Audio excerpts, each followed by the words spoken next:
Hey, what's up, what's up, what's up, what's up, what's up? A gracious good morning to you good people. It's your girl KB. You know what I do and you know why I do it. It is Friday and it is December 5th. I'm not going to get into a whole bunch of, I want to say silliness early this morning. I want to talk about something serious.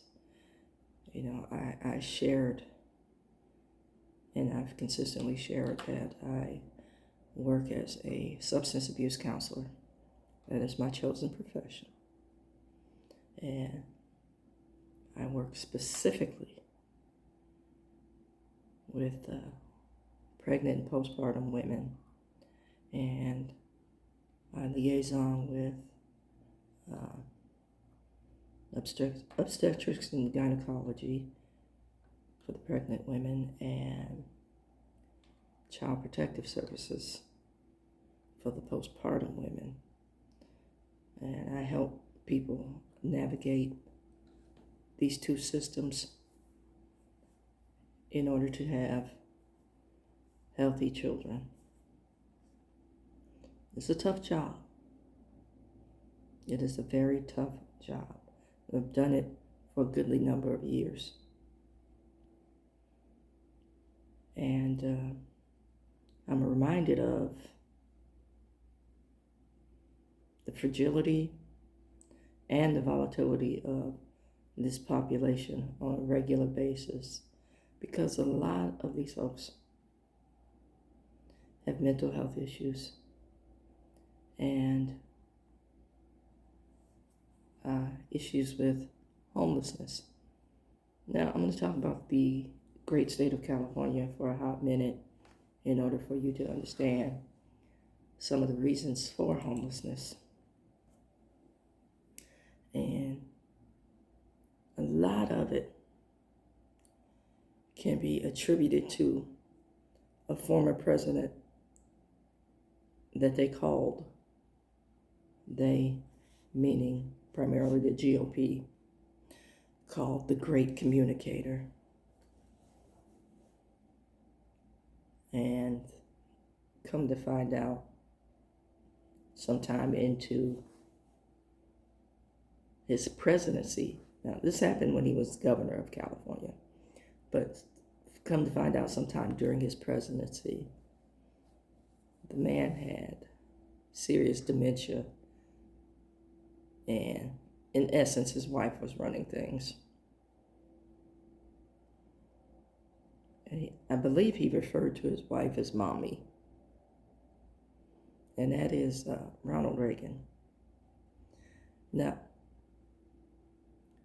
some people are under the impression that, his legislation or his okaying of the legislation happened in one fell swoop. And this bit of legislation that I'm talking about is with one swipe of the pen, he was able to effectively close all locked mental health facilities and have people roaming the streets.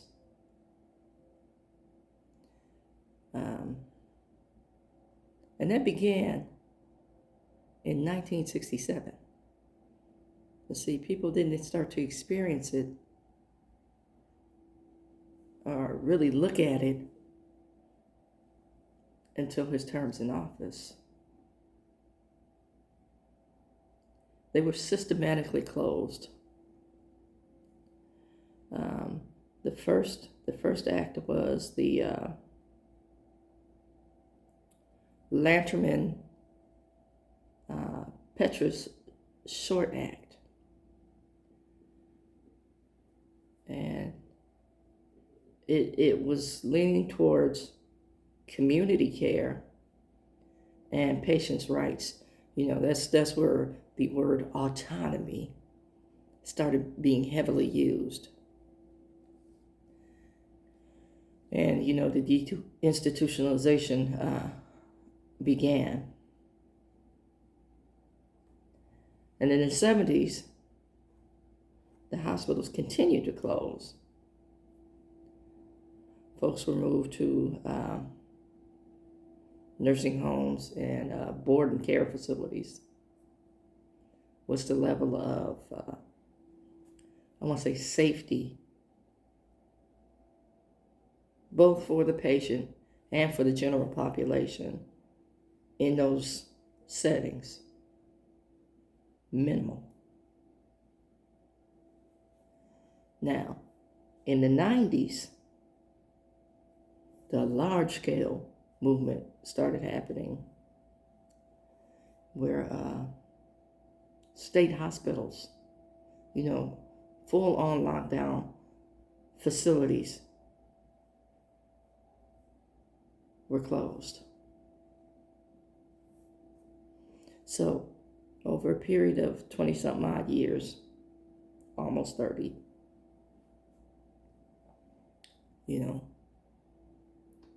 people with severe chronic mental health issues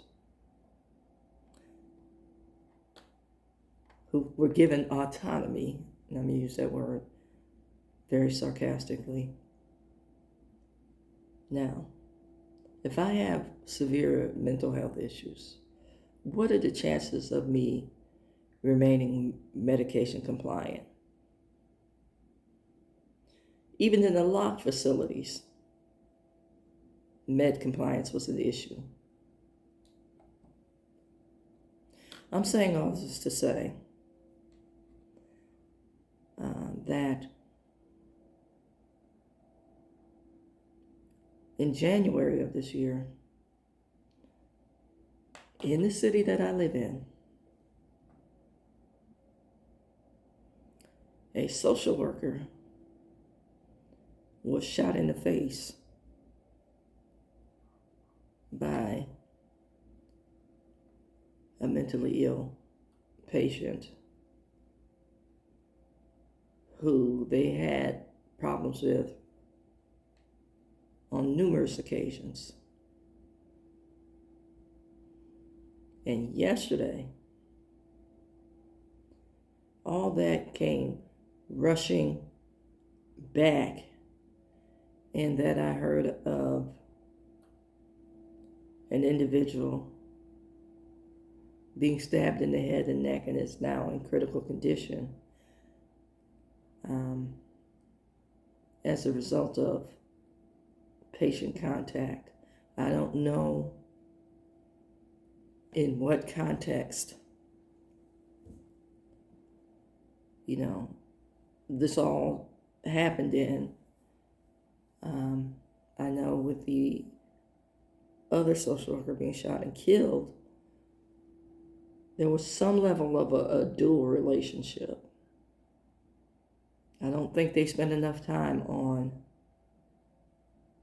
teaching about professional remove, and ethics. We're required as a counselor, in order to keep my state certification, we're required so many hours of ethics.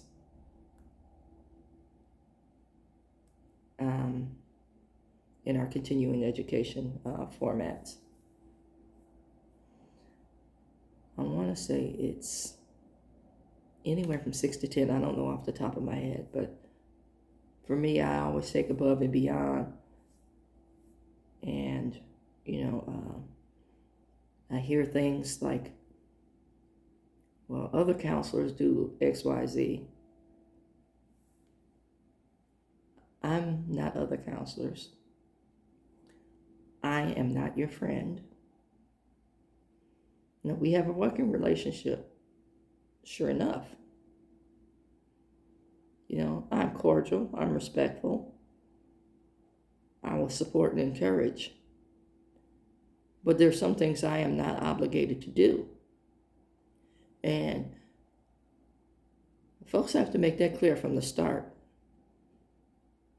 especially dealing with this volatile population. Because the minute you don't perform, the minute you don't do what somebody else is doing,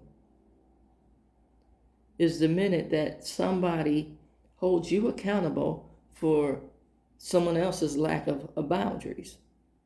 If you can understand what I'm saying. Joe Blow did this, So I have that expectation of you. But if I made it clear from the gate, that's not what I do, and that's not what I'm going to do, you have the option of going to someone else that you think may, I need you to respect that hard and fast. And I'm quick to tell somebody, this is not a good therapeutic relationship. And let me find you an individual who best suits your needs. Because if I am respectful and courteous to you,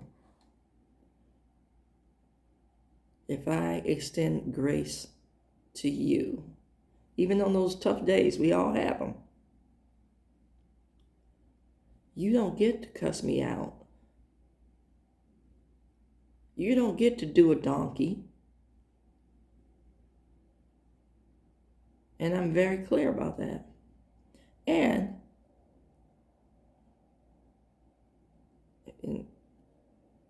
I know many of my coworkers will tell you that I will continuously ask, who owns this problem? Because people expect you to be their healer when they're not participating in the healing process. And that's just life in general. But I want to pay respects and honor to the fallen social workers and to the social worker that I heard about yesterday. This is a tough business that we do. And I know when you went to school, the only thing that you wanted to do was help.